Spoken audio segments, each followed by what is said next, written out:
Hare Krishna Hare Rama Hare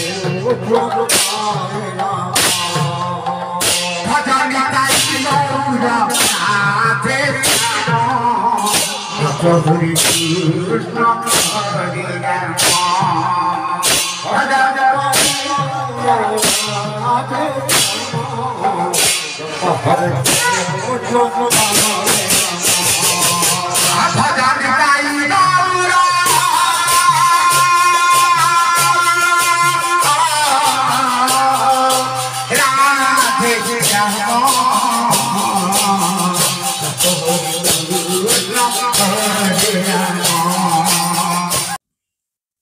नमस्कार। आज कौन सी विशेष कथा मु कहया को जाऊ नहीं। अनेक दिन धरी आपण मानकर अनुरोध चैतन्य को विषय कहया पई।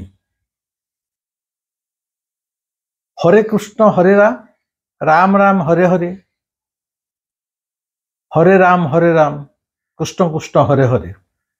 ये जो हरे कृष्ण हरे राम रो महामंत्र बा को बीज मंत्र बोली भी कह जाउची।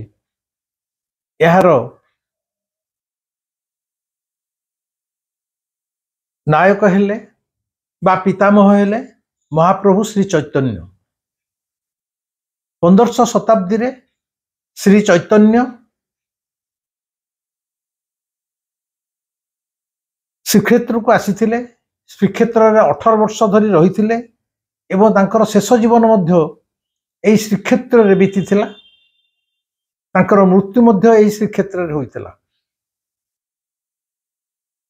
किंतु ए जो हरे कृष्ण हरे राम राम राम हरे हरे रो जो महामंत्र आज ताहा समग्र विश्व रे गुंजरित हेबारे लागिछि। हरे कृष्ण हरे राम कीर्तन रे आज समग्र विश्व झुमी उठुची। इस्कन कहले आपण माने प्रभुपादंकर जो संस्था विश्वव्यापी जो इस्कन रो गोष्ठी अछि, समस्ते हरे कृष्ण प्रेम रे पागल। ए दीर्घ 600 वर्षर व्यवधान रे मध्य आज भारत वर्ष कथा मु कहू नहीं, ओडिशा रे जेहेतु श्री चैतन्य पुरी रे आसे श्रीक्षेत्र रहिथिले, समग्र ओडिशार सहर पुरपल्ली ग्राम रे एबे मध्य प्रतिवर्ष अष्टप्रहरी बहुत धूमधाम रे पालित हुए। अष्टप्रहरी माने 8टा प्रहर जाक हरे कृष्ण हरे नाम रो महामंत्र उच्चारण करी खोल मृदंग झांझ माडरे श्री चैतन्य एकदा जेमती तांको शिष्य मानक सह श्रीक्षेत्र राजदंड रे उदंड नृत्य परिवेशन करुथिले। एक्जाक्टली नृत्य नुह, कुष्टम प्रेम रे विहोलित श्री चैतन्य एवं तांकर अनुगामी माने श्रीमंदिर को आसुथिले। श्री चैतन्य श्री जगन्नाथंकर जने परम भक्त थिले एवं हरे कृष्ण हरे राम महामंत्र समग्र ओडिशा रे सेतबळे एक धार्मिक वातावरण सृष्टि करिया सहायक होइथिला। केवल सेतिक नुहे, सेई महामंत्र रे कोटि कोटि ओडिया अभिषिक्त होइथिले। राजा प्रताप रुद्रदेव जे श्री चैतन्यकर पट शिष्य थिले, से मध्य सेथिरे दीक्षित होइथिले। कहिबार कथा हला, महाप्रभु श्री चैतन्य भले जड़े दिव्य पुरुषंक मुख निसृत ये जो हरे कृष्ण हरे राम बाणी 600 वर्ष धरी एबे मध्य पुरपल्ली रे गुंजरित हेउची। अष्टप्रहरी हरे कृष्ण महामंत्र ताले ताले समग्र ग्राम पुरपल्ली धर्मीय चेतना रे उल्लसित होई उठुचंती। एवं प्रत्येक तांको आराध्य ईश्वर प्रति अनुरक्त एवं प्रगाढ़ भाव जोड़ी ही जाउछंती। एई निकटने मु जो आश्रम तुलसीदास आश्रम को जाइथिली से सुनाखला गाँव रे प्रति वर्ष अष्टप्रहरी आयोजन करा जाइथे। बहुत सुंदर खूब बड़ आकार रे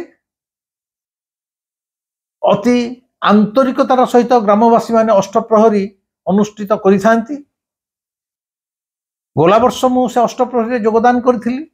ए वर्ष मध्य सेमानक निमंत्रण रे मु अष्टप्रहरी रे कई घंटा पाई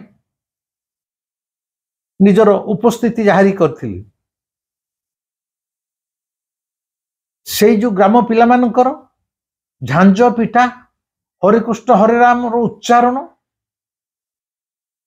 ताहा एते मंत्रमुग्ध थिला, एते मंत्रमुग्धकर थिला जे कोनसी लोक पाद स्थिर ही रही परिबनी। हरे कृष्ण हरे राम महामंत्र से पिला मानक युवा मानक द्वारा जो उच्चारण से ता सहित जो उद्दंड नृत्य एवं झांझ माड़ मनीष को अन्य एक सूक्ष्म जगत को मुहूर्तक नहीं जाउथला। मु तो मो निजको सतरे भूली जाउथिली। से आम कटक सुनाखला जोठारे तुलसीदास आश्रम अवस्थित जोठी कि मु प्रति मासरे जाए बा प्रति 2 मासरे ध्यान शिविर करे से सुनाखला गाँव अष्टप्रहरी किछि दृश्य मध्य आज आपण माने मोर एई वीडियो रे देखिबे।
एतक मु कहीं कहली एवं देखली जानती कारण यही अष्टप्रहरी जो कॉन्सेप्ट एवं हरे कृष्ण हरे राम राम राम हरे हर जो महामंत्र ଯାହାର ଉଦ୍ଘୋଷକ ଥିଲେ ମହାପ୍ରଭୁ ଶ୍ରୀ ଚୈତନ୍ୟ,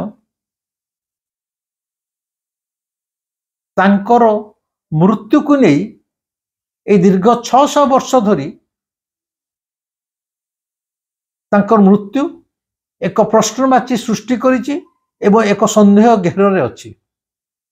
ଜଣେ ମଣିଷ ତ ମରିଗଲା, ରକ୍ତ ମାଂସ ଶରୀରରେ ଯିଏ ଜନ୍ମଗ୍ରହଣ କରିଥାଏ ତାର ମୃତ୍ୟୁ ଅବଶ୍ୟମ୍ଭାବୀ। ସେଥିରୁ ଶ୍ରୀକୃଷ୍ଣ ବାଦ ପଡ଼ିନାହାନ୍ତି କି କେହି ବାଦ ପଡ଼ିନାହାନ୍ତି ଏବଂ ସେ ଅନୁସାରେ ଶ୍ରୀ ଚୈତନ୍ୟ ବି ବାଦ ପଡ଼ିଥାନ୍ତେ କିପରି? ଏହି ଶ୍ରୀକ୍ଷେତ୍ରରେ ଶ୍ରୀ ଚୈତନ୍ୟଙ୍କର ଲୀଳାଖେଳା ହୋଇଥିଲା ଏବଂ ମୃତ୍ୟୁ ମଧ୍ୟ ହୋଇଥିଲା। କିନ୍ତୁ ଶ୍ରୀ ଚୈତନ୍ୟଙ୍କ ମୃତ୍ୟୁକୁ ନେଇ ଆଜି ପର୍ଯ୍ୟନ୍ତ ଦୀର୍ଘ 600 ବର୍ଷ ଧରି ତାଙ୍କ ମୃତ୍ୟୁ ଏକ ସନ୍ଦେହ ଘେରରେ ରହିଅଛି। ଶ୍ରୀ ଚୈତନ୍ୟଙ୍କ ମୃତ୍ୟୁ କ'ଣ ସ୍ୱାଭାବିକ ଥିଲା ନା ଅସ୍ୱାଭାବିକ ଥିଲା? ସ୍ୱାଭାବିକ ମୃତ୍ୟୁ କହିଲେ ଜଣଙ୍କର ବୟସ ହେବ, ସଂସାରରୁ ଚାଲିଯିବ, ରୋଗରେ ପଡ଼ି ଚାଲିଯିବ, ବା ଅସ୍ୱାଭାବିକ କହିଲେ ଆତ୍ମହତ୍ୟା କରିବ କି କାହାକୁ କୁଆଡ଼େ ନଈ ଭିତରୁ ଡେଇଁ ପଡ଼ିବ ଇତ୍ୟାଦି। କିନ୍ତୁ ମୃତ୍ୟୁ ସାଧାରଣତଃ ଏହି ପ୍ରକାର। ତେବେ ଶ୍ରୀ ଚୈତନ୍ୟଙ୍କର ମୃତ୍ୟୁକୁ ନେଇ ଆଜି 600 ବର୍ଷ ପରେ ତଥାପି ସେ କାହିଁକି ସାଧାରଣ ମଣିଷ ମନରେ ସନ୍ଦେହର ପ୍ରଶ୍ନବାଚୀ ଛିଡ଼ା ହେଉଛି? ତା ଅର୍ଥ ଶ୍ରୀ ଚୈତନ୍ୟଙ୍କ ମୃତ୍ୟୁ ସହ କୌଣସି ଏକ ରହସ୍ୟ ଜାଣି ଶୁଣି ଇତିହାସକାର ମାନେ, ଐତିହାସିକ ମାନେ, ବୈଷ୍ଣବ ଧର୍ମୀ ମାନେ, ଶ୍ରୀ ଚୈତନ୍ୟଙ୍କର ଅନୁଗାମୀ ମାନେ ଜାଣି ଶୁଣି ବୋଧେ ତାକୁ ଲୁଚେଇ ରଖିବାର ଅପଚେଷ୍ଟା କରିଛନ୍ତି। ଆପଣମାନେ ସବୁବେଳେ ମୋତେ ଅନୁରୋଧ କରୁଛନ୍ତି ଚୈତନ୍ୟଙ୍କ ସମ୍ପର୍କରେ ଶୀଘ୍ର ଭିଡ଼ିଓ ଆଣନ୍ତୁ। ଆଜିର ଏହି ଭିଡ଼ିଓଟି ପରେ ଶ୍ରୀ ଚୈତନ୍ୟଙ୍କୁ ନେଇ, ତାଙ୍କର ମୃତ୍ୟୁ ରହସ୍ୟକୁ ନେଇ ମୁଁ ନିଶ୍ଚୟ କିଛି କହିବି। ତେଣୁ ଶ୍ରୀ ଚୈତନ୍ୟଙ୍କ ଭଳି ଜଣେ ଦିବ୍ୟ ପୁରୁଷଙ୍କ ବିଷୟରେ ଯେତେବେଳେ କହିବାକୁ ଯାଉଛି, ତା ପୂର୍ବରୁ ଏଇ ଯେଉଁ ନିକଟରେ ମୁଁ ସୁନାଖଳା ଗ୍ରାମର ଅଷ୍ଟପ୍ରହରୀରେ ଯୋଗ ଦେଇଥିଲି, ସେହି ସମୟରେ ସେଇ ଯୋଗଦାନର ଅବସରରେ ମୋ ମୁଣ୍ଡକୁ ଗୋଟେ ଖିଆଲ ଆସିଲା ଯେ ଶ୍ରୀ ଚୈତନ୍ୟଙ୍କ ବିଷୟରେ ତ କହିବି, ତାଙ୍କର ଜୀବନୀ, ଶ୍ରୀକ୍ଷେତ୍ରରେ ତାଙ୍କର ଭୂମିକା, ହରିକୃଷ୍ଣ ହରେ ରାମର ମହାମନ୍ତ୍ରର ଉଦ୍ଘୋଷଣା ଏବଂ ତତ୍ସହିତ ଶ୍ରୀ ଚୈତନ୍ୟଙ୍କର ମୃତ୍ୟୁକୁ ନେଇ ଯେଉଁ ସନ୍ଦେହର ରହସ୍ୟର ବୁଢ଼ିଆଣୀ ଜାଲ ଘେରିକି ରହିଛି, ସେ ଜାଲକୁ ଛିଡ଼ାଇ ଦେବାର ସମୟ ଆସିଛି, ସେ ରହସ୍ୟକୁ ଭେଦ କରିବାର ସମୟ ଆସିଛି। ତେଣୁ ସେଇ ଅଷ୍ଟପ୍ରହରୀ ଭିତରେ ବସିଲା ବେଳେ ଶ୍ରୀ ଚୈତନ୍ୟଙ୍କ କଥା ମୋର ବହୁତ ମନେ ପଡ଼ିଥିଲା ଏବଂ ମୁଁ ଠିକ୍ କଲି ଏହାପରେ ଶ୍ରୀ ଚୈତନ୍ୟଙ୍କ ବିଷୟରେ ନିଶ୍ଚୟ କହିବା ଆରମ୍ଭ କରିବି। ସେ ଅଷ୍ଟପ୍ରହରୀର କିଛିଟା ଭିଡ଼ିଓ ରେକର୍ଡିଂ ମୁଁ ସଂଗ୍ରହ କରି ଆଣିଥିଲି କେବଳ ଦେଖାଇ ଦେବାକୁ। ଯଦି ଦୀର୍ଘ 600 ବର୍ଷ ପରେ ଯୁବ ସମାଜ, ଗ୍ରାମବାସୀ, ସାଧାରଣ ମଣିଷ ଶ୍ରୀ ଚୈତନ୍ୟଙ୍କର ହରିକୃଷ୍ଣ ହରେ ରାମ ମହାମନ୍ତ୍ରରେ ଏଭଳି ଉତ୍ସାହିତ ହୋଇ, ଅନୁପ୍ରାଣିତ ହୋଇ 8ଟା ପ୍ରହର ଯାଏଁ ନିଜର ସ୍ଥିତି ଅସ୍ତିତ୍ୱକୁ ଭୁଲି ଯାଇ ପାରନ୍ତି, ତେବେ ଯେତେବେଳେ ସ୍ୱୟଂ ଶ୍ରୀକ୍ଷେତ୍ରରେ ଶ୍ରୀ ଚୈତନ୍ୟ ଥିଲେ ସେତେବେଳର ସେ ପରିବେଶ କେତେ ସୁନ୍ଦର ହୋଇନଥିବ। ଆଉ ବେଶୀ କିଛି କହୁନାହିଁ। ଏହାର ପରବର୍ତ୍ତୀ ଭିଡ଼ିଓରୁ ଶ୍ରୀ ଚୈତନ୍ୟଙ୍କ ସମ୍ପର୍କରେ ଆମର ଆପଣମାନଙ୍କ ଭିତରେ, ମୋ ଭିତରେ କଥାବାର୍ତ୍ତା, ଆଲୋଚନା ଜାରି ରହିବ। ଯାହା କିଛି ମୁଁ ଜାଣିଛି ଆପଣଙ୍କ ଆଗରେ ପରିପ୍ରକାଶ କରିଦେବି। ଏ ଭିଡ଼ିଓଟି ଏଇଠି ରହିଲା। ଏଇଠି କେମିତି ଲାଗିଲା ମୋତେ ଜଣେଇବେ ଏବଂ केउ परिमाण रे केते केते आपण माने यूट्यूब रो मोर परिवार रो बंधु माने श्री चैतन्य विषय सतरे जानिया को चाहूचंती निश्चय मते कमेंट रे जणेबी। रहिली नमस्कार।